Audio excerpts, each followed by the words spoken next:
이후 찰스와 웬투어스가 어떻게든 재정을 마련해서 군대 동원을 하려고 했는데 그만 스코틀랜드의 레슬리 장군이 1640년 8월 20일 선제 공격을 해왔습니다. 그리고 8월 28일 뉴번에서 찰스의 군대를 간단하게 격파해버렸습니다.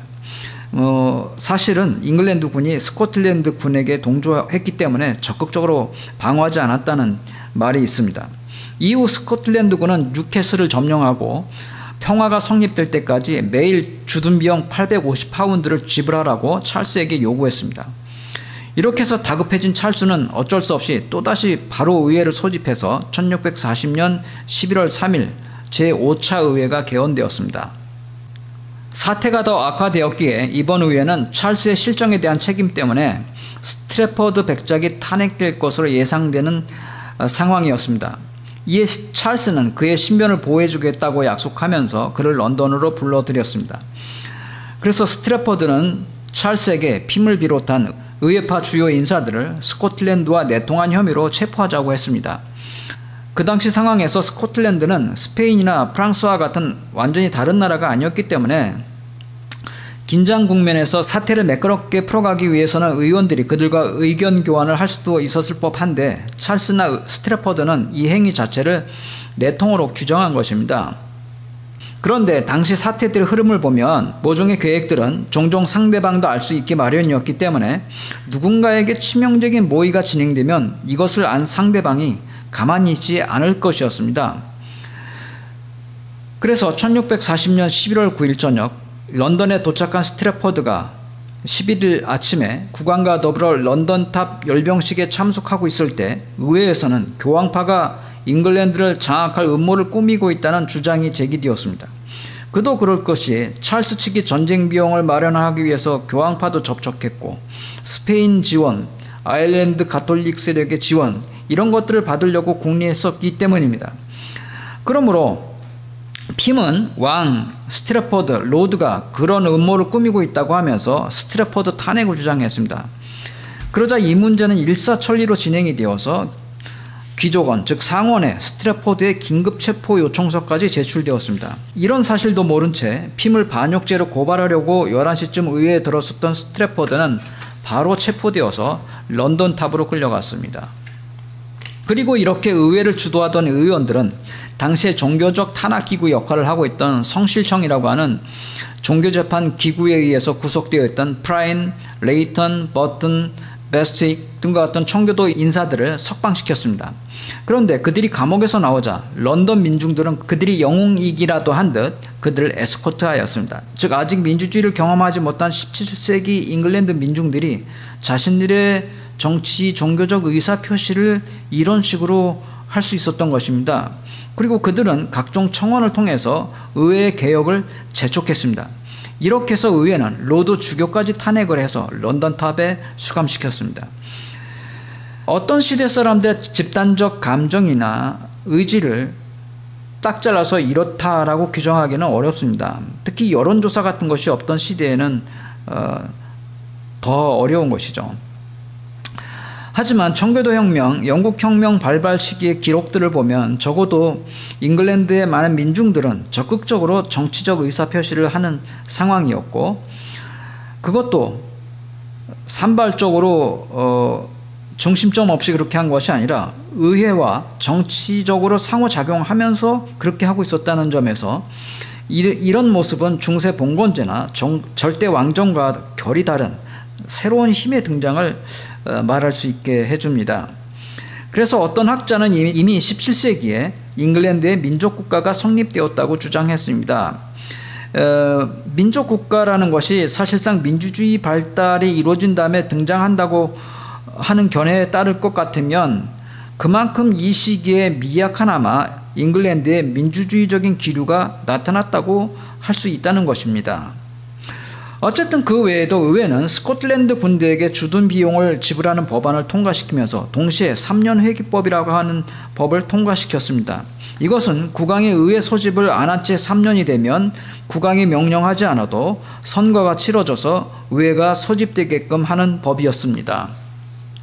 이 와중에 찰스와 앙네타 마리아는 은밀하게 스트래퍼드를 런던 탑에서 탈출시키려고 했으나 이 계획도 비밀이 누설되어서 실패로 돌아갔고 긴장감만 더 높아지게 되었습니다. 급기야 군중들이 웨스트민스터에 모여들어서 스트래퍼드를 처벌하라고 압박하였으며 그를 처벌하는 청원에 3만 명이나 서명했습니다. 아직 인터넷도 없던 시대에 이렇게 순식간에 3만 명이 서명을 했다는 것입니다. 이에 찰스는 궁 밖에서 그를 처벌하라는 군중들의 외침을 들으면서 보호해주겠다고 하던 자기 약속도 저버리고 마침내 스트래퍼드의 처형 집행영장에 서명했습니다. 이렇게 해서 스트래퍼드는 1641년 5월 12일에 처형되었습니다. 개혁의 급물살을 탄 의원들은 성실청, 웨일즈위원회, 북부위원회, 고등종교법원 등과 같은 국왕에 의해 설치된 대권법정들, 그러니까 왕의 법정들을 폐지하였습니다. 그리고 선박세, 수장료는 이제 기사자기를 받는 대가로 내는 요금입니다. 그리고 삼림 확대 및 의회의 동의를 받지 않은 관세 등 왕이 독단적으로 걷어들이는 재정 수단도 막아버렸습니다. 무엇보다도 혁명적이었던 조치는 국왕의 임의적인 의회 해상권을 제거해버렸습니다. 이 조치 때문에 이번 의회는 19년이 지나서야 스스로 해산할 수 있게 되어 장기의회라는 별명을 갖게 되었습니다. 이와 같은 새로운 개혁 바람과 더불어 각종 정치적 책자들이 쏟아져 나왔고 청교도 측의 설교는 과격해져 갔습니다. 1641년 웨스트민스터 광장에서는 군중들이 연일 주교제 거부, 교황파 거부 등을 외치고 있었습니다. 이런 분위기는 우리나라 광화문에서 엄청난 인파가 모여들어서 촛불을 시위를 하면서 함성을 지르던 그런 상황을 생각해 보시면 될 것 같습니다. 그러면 당시의 상황이 얼마나 엄중했는지 이해하실 수가 있을 겁니다. 이런 분위기에서 스코틀랜드군은 소기의 목적을 달성했다고 보고 철수했습니다.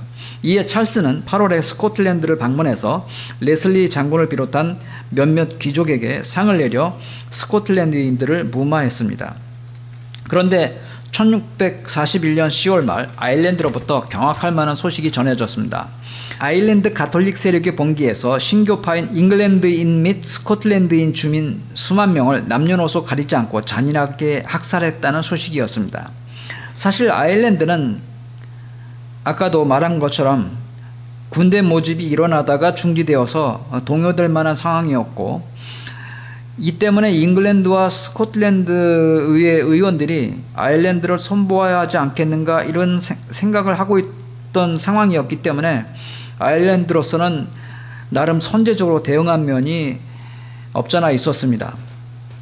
그런데 아일랜드 봉기가 일어났을 때 1641년 10월 1일자로 작성되고 왕의 이름이 서명된 한 명령사가 나돌았습니다. 거기에는 가톨릭 교도가 프로테스탄트 세력의 거점을 장악하라고 하는 내용이 담겨 있었습니다. 이것은 위조된 문서로 여겨지고 있습니다만 긴장이 고조되고 있던 시기였고 찰스와 스트래퍼드가 아일랜드로부터 어떤 지원을 이끌어내려고 궁리했었기 때문에 잉글랜드 민중이나 의회로서는 충분히 의심해 볼 만한 내용이기도 했습니다. 어쨌든 찰스는 아일랜드에 군대를 파견하고자 했는데 의회는 찰스의 손에 군대를 쥐어줬다가 그 군대가 자신들의 목에 칼을 들이댈지도 모른다는 걱정을 하지 않을 수 없게 되었습니다. 이처럼 날로 흉흉해져가는 상황 속에서 의회는 그들의 불만과 희망사항을 정리하여 대항의서라는 문서로 작성했습니다. 그 항목은 무려 204개에 달했습니다.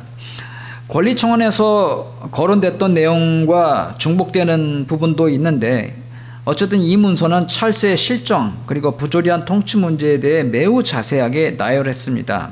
그리고 이것은 1641년 11월 의회에서 159대 148, 즉 단 11표 차이로 하원을 통과했고 12월 1일에 국왕에게 제출되었습니다.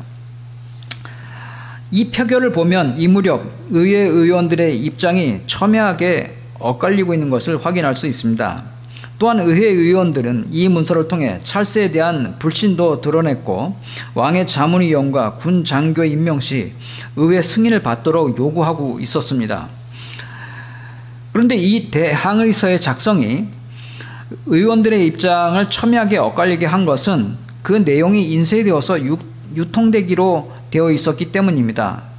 이것이 널리 유포되면 종교개혁 이후에 문자 해독률이 꾸준히 증가되었기 때문에 그 영향력이 매우 커질 것이었습니다. 달리 말하면 왕가의 싸움에서 아무래도 힘에 부치던 의회가 이런 식으로 선전선동을 통해서 민중을 왕가의 싸움에 끌어들이게 되는 것이었습니다.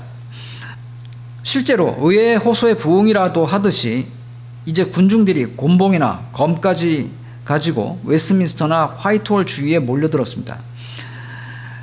급기야 12월 말부터는 주교들이 폭동을 우려해서 의회에 등원하지 않았습니다.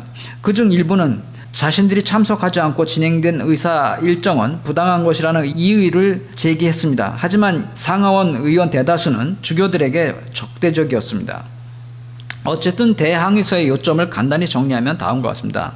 첫째, 가톨릭 세력의 위협으로부터 잉글랜드의 평화와 안전을 지키기 위해 의회에서 주교들의 투표권을 박탈해 그들에 의한 권력 남용을 억제하는 한편 억압적이고 불필요한 예배의식, 즉 국교의 예배의식을 제거해 줄 것.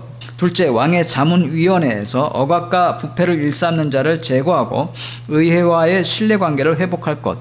우리식으로 표현하면 왕과 나라를 망치는 간신들을 제거하라는 내용이 되겠습니다. 셋째, 아일랜드 반란과 거기서 몰수될 재산 처리 방법에 대한 조언 등입니다. 그런데 자세히 들여다보면 찰스와 그 측근들에 의한 실정과 일상적인 구체적인 재산권 침해 및 국민적 부담들에 대한 사례들도 언급되고 있습니다. 그리고 184항 및 185항은 미신적이고 우상숭배적인 기성교회 개혁을 위한 신학자들의 총회를 소집할 것을 요구하였습니다. 물론 찰스는 이런 지적과 요구를 무시하는 한편 이 문서를 유포하는 것에 대해서도 항의했습니다. 그래도 찰스가 점점 궁지에 몰리자 앙리에타 마리아의 활약이 증가되었습니다. 앞에서 얘기했던 것처럼 스트래퍼드를 런던 탑에서 빼내려고 했던 것도 그녀가 주도한 것이었고, 교황으로부터 돈을 빌리려고 한 것도 그녀였습니다. 또 프랑스로부터도 모종의 지원을 이끌어내려고 했습니다. 그런데 이게 전부 가톨릭 국가였다는 것이 문제이죠. 이에 의원들이 핌을 중심으로 모임을 갖고 왕비도 탄핵하려 한다는 소문이 궁정에까지 들렸습니다. 그러자 찰스는 1642년 초에 핌을 비롯한 5 의원을 반역죄로 잡기로 하고 기소할 내용을 작성했습니다. 이번에 작성한 기소 내용을 보면 사실 그가 스트래퍼드와 모의했던 내용을 엿볼 수 있는 내용이라고 하겠습니다. 그 내용을 보면 다음과 같습니다. 핌, 햄튼, 해슬리, 홀즈, 스트로드 5 의원들은 왕권을 파괴하고 생명과 자유, 재산, 그리고 잉글랜드인의 재산에 대한 자의적이고 전제적인 권력을 장악함으로써 헌정을 전복하려는 음모를 꾸몄다. 이들은 또한 스코틀랜드인들이 잉글랜드를 침략하도록 만들었다. 그리고 국왕과 백성 사이를 이간시키기 위해 고의로 더러운 비방을 조작했다. 또 협박할 목적으로 군중을 선동하였다. 의회에 압력을 가하였다. 전통적인 자유를 파괴하였다. 이런 내용으로 기소문을 만들었습니다. 그런데 찰스가 정말 의원들을 체포하기 위해서 300~400명의 무리를 이끌고 의회에 들이닥쳤을 때는 이미 이 사실을 귀띔해준 앙리에타 마리아의 측근 여성 때문에 5 의원 모두가 배를 타고 런던 중심지구로 숨어든 뒤였습니다. 전에 보여드린 것처럼 의사당은 템즈강과 바로 닿아 있기 때문에 필요할 경우 강을 통해서 드나들 수 있었습니다. 찰스는 의원들 앞에서 의회의 특권을 존중한다는 등 그 의원들이 잡히면 정당한 재판을 받을 수 있도록 보장하겠다는 등 변명했지만 왕이 무장병력을 대동하고 의사당에 나타난 이 사태로 인해 어떤 의원은 즉시 집으로 달려가 유언장을 작성했을 정도로 공포를 느꼈다는 이야기가 있습니다. 이런 일들로 인해서 불신과 위기감은 계속 쌓여만 갔습니다. 이제부터 의회나 찰스는 서로 극단적인 방어 자세를 취하기 시작했습니다. 헐이라고 하는 항구의 무기 창고를 장악하려고 했던 양측의 경쟁은 의회파가 장악하는 것을 끝났습니다. 또 5 의원의 도피를 도운 런던시도 당연히 의회파 입장이었기 때문에 민병대를 준비해서 스키폰이라고 하는 믿을만한 인물에게 그 지휘를 맡겼습니다. 반면 찰스와 그 가족들은 화이트홀을 떠나 햄튼궁으로 옮겨갔습니다. 그리고 의회는 이제 찰스에게 민병대 지휘관 임명권을 요구했습니다. 이미 의사당 난임으로 약점이 생긴 찰스는 그렇게 해주겠다고 했는데 의회가 제시한 명단을 보자 우라통이 터지고 말았습니다. 자신과 껄끄러운 관계에 있던 대귀족들이 대거 지휘관에 임명되었던 것입니다. 그것은 마치 봉건 제후들의 할거 시대가 돌아온 것 같은 느낌을 주었습니다. 때문에 찰스는 이를 거절했지만 의회는 의회대로 찰스를 믿을 수 없었기에 상하원이 임의로 민병대 조례를 만들어서 지방의 새 지사들에게 민병대 지휘권을 맡겼습니다. 게다가 계속해서 주요 인사들이 의회 편으로 돌아서는 한편 해군 주요 세력마저도 의회 편으로 돌아섰습니다. 6월 첫째 주에는 의회가 지원하는 가운데 여러 주에서 민병대가 소집되었습니다. 이에 대해 찰스는 따로 징집위원회라고 하는 것을 동원했습니다. 이렇게 해서 왕과 의회가 각각 자기 편 군대를 모으기 시작했습니다. 그리고 의회는 마침내 7월 2일에 찰스에게 19개 주라는 사실상의 최후 통첩을 전달했습니다. 그것은 왕이 추민원과 주요 관직 임명에 대해 의회의 동의를 받아야 한다는 것이었으며 국왕 자녀들의 보호와 교육도 의회가 신임하는 인물의 손에 맡겨야 하고 그들의 결혼도 의회가 합의해야 한다고 했습니다. 또한 의회는 국왕이 최근에 취해진 군사적 조치들을 인정해야 하고 면직시키려고 했었던 의원들을 복권시켜야 하며 의회가 혐의자로 규정한 인물들은 의회의 재판에 회부해야 한다라고 했습니다. 게다가 의회는 브리튼 여러 왕국들을 비롯해서 인접한 국가 제후들 및 프로테스탄트 국가들과 긴밀한 관계를 맺어야 한다는 등 외교 정책까지 간섭했습니다. 종교 문제도 평민원 및 귀족원, 그러니까 하원 및 상원 양원이 조언하는 대로 개혁하라고 요구했습니다. 이 내용을 보면 결국 의회는 그동안 해온 스튜어트 왕조의 왕실 운영 방식 자체를 믿을 수 없으니 사실상 의회가 거의 모든 결정을 내리겠다는 것 같은 내용입니다. 이렇게 되면 찰스는 허수아비 왕이 되는 것이죠. 그러므로 이에 굴복할 수 없었던 찰스는 북부로 가서 군대를 모으고 8월 22일 마침내 노팅엄 성에 왕기를 올렸습니다. 그러자 80명의 귀족과 175명의 하원 의원이 그에게로 갔습니다. 반면 30명의 상원과 300명의 하원 의원들은 웨스민스터에 남아서 왕에게 간 의원들을 배신자로 규정하였습니다. 왕과 의회파 양측은 서로에게 이런 사태가 일어난 책임을 돌렸습니다. 의회파는 찰스가 의회를 계속 무시하고 그 성실한 노력을 방해했으며 전통적인 권력을 빼앗았다고 비난했습니다. 반면 왕은 핌, 햄튼, 엘리엇 등이 자신들의 사리 사욕을 위해 중상모략하고 부정을 저질렀다고 비난했습니다. 이렇게 해서 잉글랜드는 이제 왕당파와 의회파로 나뉘어져서 결투를 통해 잉글랜드의 미래를 정하게 되는 일만 남게 되었습니다. 찰스는 미처 생각하지 못했겠지만 일단 그가 자기 백성들과 전쟁을 벌이면 그들은 더 이상 백성이 아니라 그와 동등한 결투 상대가 된다는 것이었습니다. 사건의 경과를 보면 의회파도 처음에는 이 사실을 미처 몰랐습니다. 하지만 적어도 중요한 한 사람은 정확히 알고 있었습니다. 그 사람의 이야기는 다음에 나오겠습니다. 이번에는 여기까지입니다. 다음 제5화는 찰스의 패배와 웨스민스터 신앙고백서의 성립이라는 내용으로 찾아뵙겠습니다. 시청해 주셔서 감사합니다.